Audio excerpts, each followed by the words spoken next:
Hi everyone! In this video we're going to be continuing section 10.1, which is on sequences, and we'll be looking at calculating limits of sequences. Let me give you some of your rules that you can use for calculating limits. These should be familiar if you remember learning limits the first time around in Calculus 1. Alright, so here's our theorem number 1 that has our rules for limits and sequences. And so if we have our, we'll just call them two separate sequences, a sub n and b sub n. If the limits for each of those sequences exist, we're calling capital A the limit for the sequence a sub n as n goes to infinity, and then very much the same manner we have called capital B the limit of b sub n is n goes to infinity.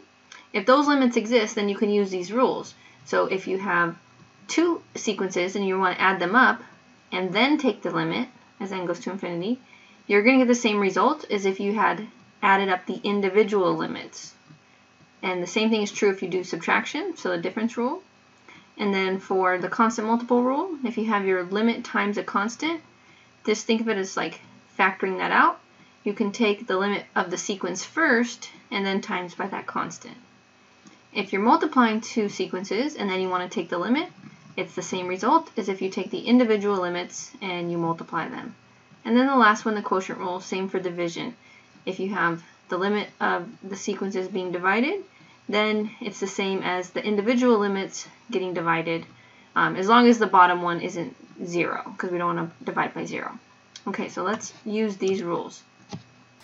So the limit as n approaches infinity of n minus 1 over n. Well, let's use the fact from our previous video we were looking at the sequence 1 over n. We're going to use what we figured out that was approaching. And so let's rewrite this expression here using our rules that we just talked about.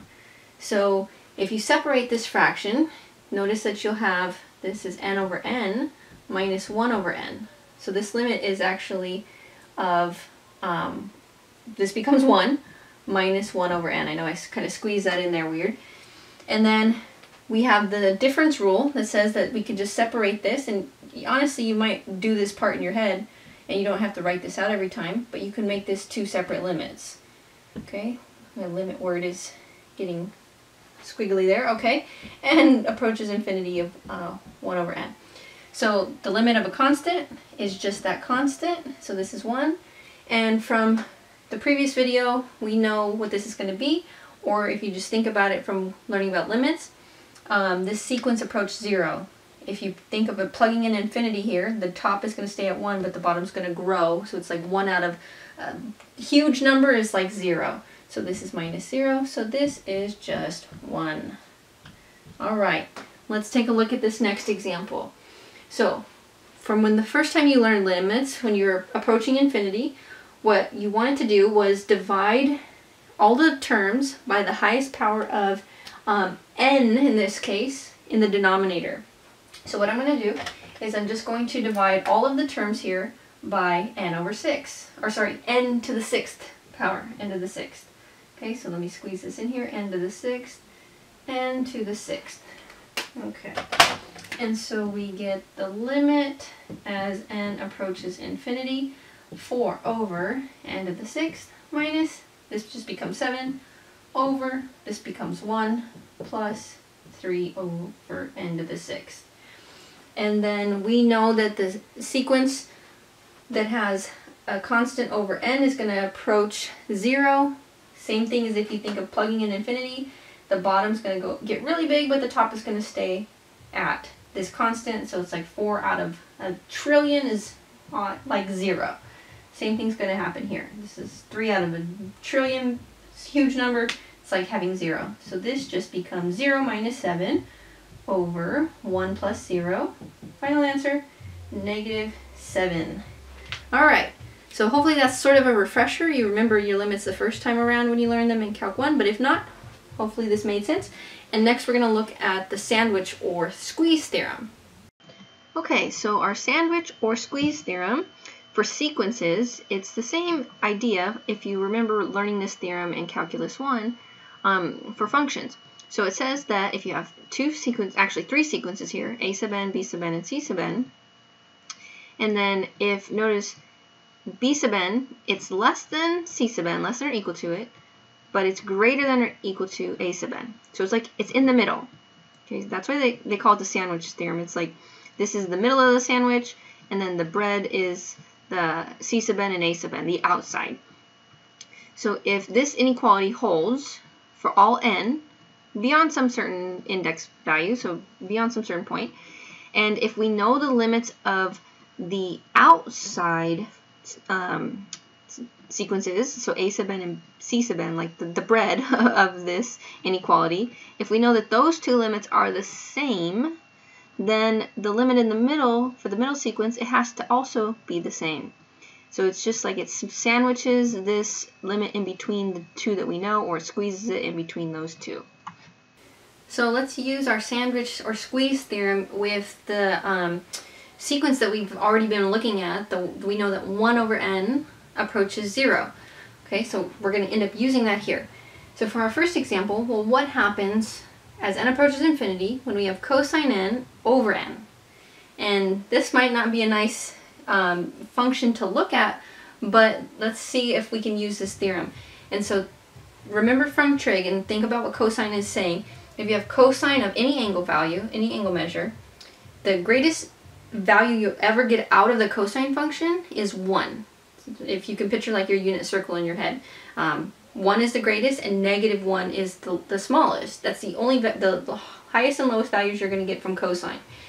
So we know that cosine n, okay, is always less than or equal to 1 and greater than or equal to -1.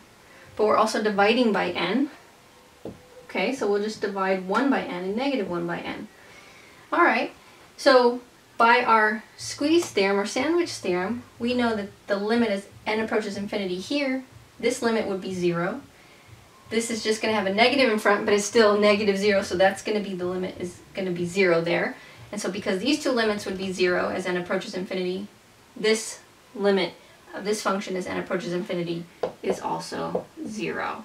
Okay, they're all going to be 0. I'm just going to prove to you why using our sandwich theorem or squeeze theorem. So this next one, 1 over 2 to the n, to the nth power. Well, let's try to compare that to our 1 over n again, all right, 1 over n sequence. So I'm going to have 1 over 2 to the n, and I want to claim that it's less than or equal to 1 over n. Okay, let's think about why that I can say that that's true. Let's just plug in some numbers. So if n is 1, okay, if n is 1, we have, let me maybe put this to the side, I'll erase it in a second. So n is 1. This expression here becomes 1 over 2 to the 1 power, so 1 over 2. Okay, and then this is just 1. Is that true? Well, yeah, 1/2 is less than 1, so it works for n is 1. Let's try n is 2. This is going to be 1 over 2 to the 2nd power, so 1 over 4, and this is going to be 1 over 2. Well, is that true? Is 1/4 less than 1/2? Yeah, that's true, so it works for n is 2. And if you did n is 3, you'd get 1/8 is less than 1/3, and it would be true every time. So this is in fact true. Okay, it's actually always true. You don't even need the equal bar there. What would be the other side? Okay, should I use -1 over n like I did there? We could, but we can actually change it up a little bit. Think about this expression, 1 over 2 to the n. No matter what number you pick for n, this is an exponential function in the denominator. And so this is going to never be 0. Okay, if I pick n to be, let me show you real quick. If I pick n to be 2, we already know this is a positive 1/4. But what if I picked n to be -2? Well, if you remember your rules of exponents, if n is -2 here, this becomes, and let me get rid of this other stuff here, this becomes 1 over 2 to the -2, and that negative exponent is just like a message. It's saying, hey, move the base. So this base 2 needs to move, and it's going to move up. So it's going to be 2 to the +2, which is +4. So no matter what value you pick for n, this is never going to be negative. It's never even going to be 0. So it's always greater than 0. So what is the limit as n approaches infinity of 0? The limit's 0. What's the limit as n approaches infinity of 1 over n? 0. So these limits are both 0. So by this theorem, this is going to have a limit equal to 0. And our last example here for this sandwich theorem, using our 1 over n idea still, our sequence, we'll think about what's happening here. If I plug in, let's start plugging in numbers for n. If n is 1, okay, this is going to become -1, so I'll just write it out. -1 times 1 over 1, which is -1. When n is 2, we're going to square the -1, it's going to become +1. And that's going to be 1 over 2, so 1/2. Okay? And we could keep doing that. It would become negative again if I go one more time. Let's go n is 3. Okay, so this becomes -1 to the 3rd power, which stays negative, so -1, and then 1 over 3, so -1/3. And so think about what would happen with our values here for plugging in different n values all the way to infinity. This power on -1, all it's going to change is it positive or negative? And then we just have that times our 1 over n sequence again. And so these numbers are always going to be just positive or negative of our 1 over n sequence. And so what we can say here is that this expression, -1 to the nth power times 1 over n, well, it's less than or equal to itself. When n is odd, it would be negative. So negative, if n is odd, this is -1 times 1 over n. So -1 over n. And it's less than or equal to, well, it's greater than or equal to this. I don't know if I said that a minute ago. It's less than or equal to, if n is even, this becomes +1, so 1 over n. And we already know these two limits as n approaches infinity is 0. Therefore, by the squeeze theorem, this is 0 as well. Alright, we're going to look now at some commonly occurring limits that we're going to be able to use to find some other sequence limits. So there's 6 commonly occurring limits here, and let's just walk through each one real quick. Number 1, and all of these, notice, are the limit as n goes to infinity. So number 1 is when you have natural log of n divided by n. That limit is actually going to converge to 0.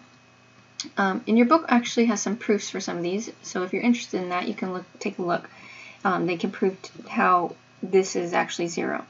Number 2, if you have the nth root of n, so the index in your radical is the same thing as n, that limit is going to be 1. On number 3, if you have some base to a power where the power is 1 over n, that limit becomes 1. So notice the only criteria on this is that your base is positive, it's greater than 0. So your base can be any number greater than 0, and if the exponent is 1 over n, that's going to be a limit of 1. And that's actually very similar to number 2 here, because this fractional exponent 1 over n just represents an nth root. Number 4, when you have x to the n power, as long as your limit's going to be 0, but as long as, if you look over here, the absolute value of x is less than 1. Okay, so you have to be a little bit specific here. Notice what this is actually saying. This is saying that this number has to be between -1 and +1, if you think about what absolute value less than 1 represents. So this one's only true if x is between -1 and 1. Number 5, this one is kind of interesting. If you have the quantity 1 plus x over n, all raised to the nth power, that's actually, this limit is actually the number e raised to the x power. This is an exponential function. This one's interesting. This comes up in computing like interest, so compounding interest, as an application for this one. And then number 6, we have the limit of x to the n power divided by n factorial equals 0. So if you've never seen this exclamation mark in math, it means factorial, and factorial means that you are multiplying everything from that number on downward, like decreasing. So let me see if I can write this out for you really quick. If we had, let's say, 4 factorial, that just means, and sorry for the ugly writing here, I'm using my mouse, that just means 4 times 3 times 2 times 1. So you just stop at 1. That's what factorial means. Okay, so we're going to go ahead and use some of these commonly occurring limits and some examples next. Okay, let's look at some examples using our commonly occurring limits that we just looked at. So first one here, the limit as n approaches infinity of natural log n squared over n. So on this one, this looks like rule number 1 other than that exponent. But if you recall your rules of logarithms, one of your rules was a power rule. So when your argument has a power on it or an exponent, you can bring that to the front with multiplication.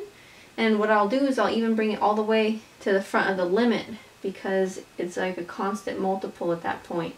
So this becomes 2 times the limit as n approaches infinity of natural log of n over n. And from the rules or common limits we just looked at, this is 1.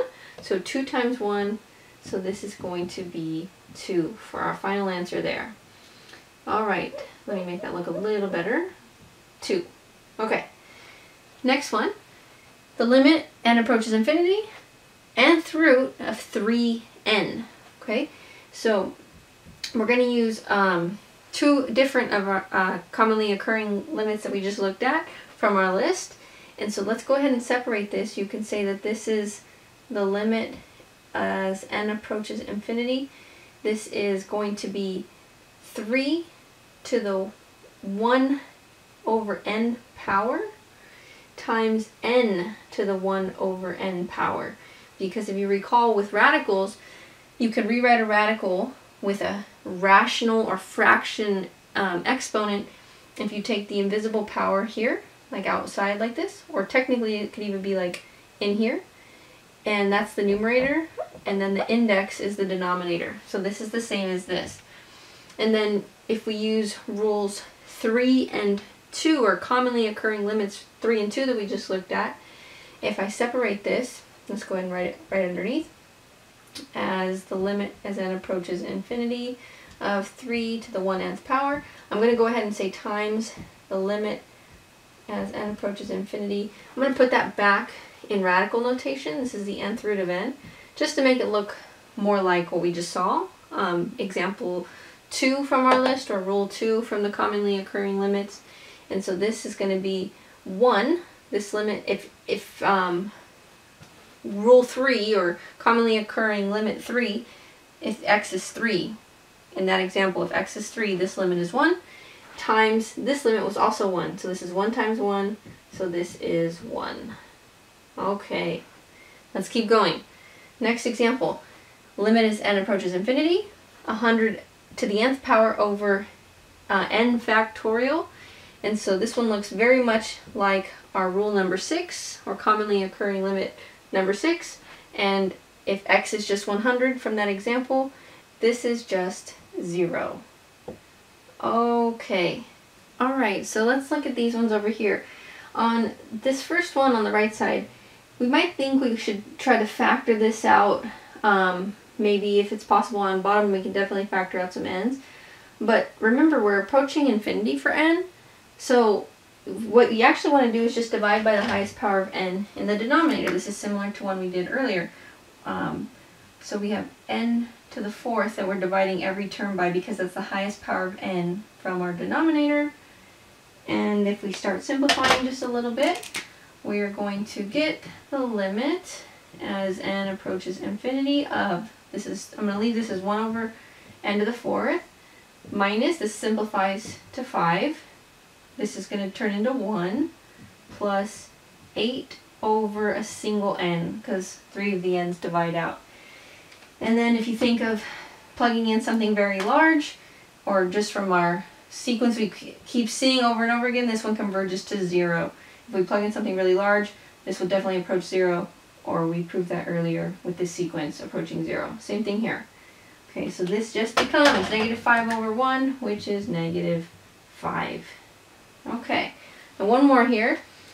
This one, this kind of looks like number 6, so sort of like what we used back here from our list of commonly occurring limits, but not quite. One main thing that's different is the factorial. N factorial is in the numerator, and our rule 6, or commonly occurring number, limit number 6, we can't do it like this. The n needs to be on bottom, n factorial. So what you can actually do, and this is a handy tool to try, is to flip this over, but it has to be equivalent to what you started with.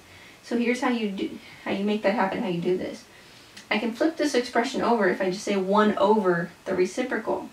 So this is 1 over 2 to the n times 3 to the n over n factorial. Okay. Then if you don't believe it, if you're like, that doesn't, why is that true? That doesn't make sense. Just do it with a number. If you said 5/10, okay, that's the same as 1 over 10/5. Okay, if you wanted to see it like that. This would simplify to 2 on bottom. That would be 1/2. And 5 out of 10 is 1/2. So just verifying that this is in fact the same. When you flip it, put it underneath 1. And so now, one more thing to simplify here before we finish this one is, let me just do it in the same step. Using your rules of exponents, when you have the same power on 2 bases that are multiplied, you can factor that power out. So this is actually 2 times 3 to the nth power, and that's just 6 to the nth power. Okay, and so now we have that this is the limit as n approaches infinity of 1 over 6 to the n over n factorial. So then we have rule 6 that says that this part of our limit is approaching 0. However, this is tricky because this one wasn't a problem because it was not in the denominator, but this one is. So this is approaching 0, just the denominator. If you want to separate this, you can say that this is the limit of just 1 on top, which is just 1. Oh, let me make this more clear. Limit of 1 on top, and then this other limit, hopefully you can still see this, of 6 to the n over n factorial on bottom. Okay, so there's an issue here because we know that this limit is approaching 0. Okay, so what is 1 over 0? Well, that will be undefined. So you really actually have to think about what's happening here as you're getting close to 0. Well, if the denominator is getting super small, but the top is staying at 1, this is actually diverging. It's going to infinity. So this sequence here, this limit doesn't exist. You could say d and e, or in our case we're going to say diverges. Okay, so this diverges. This one actually goes to infinity.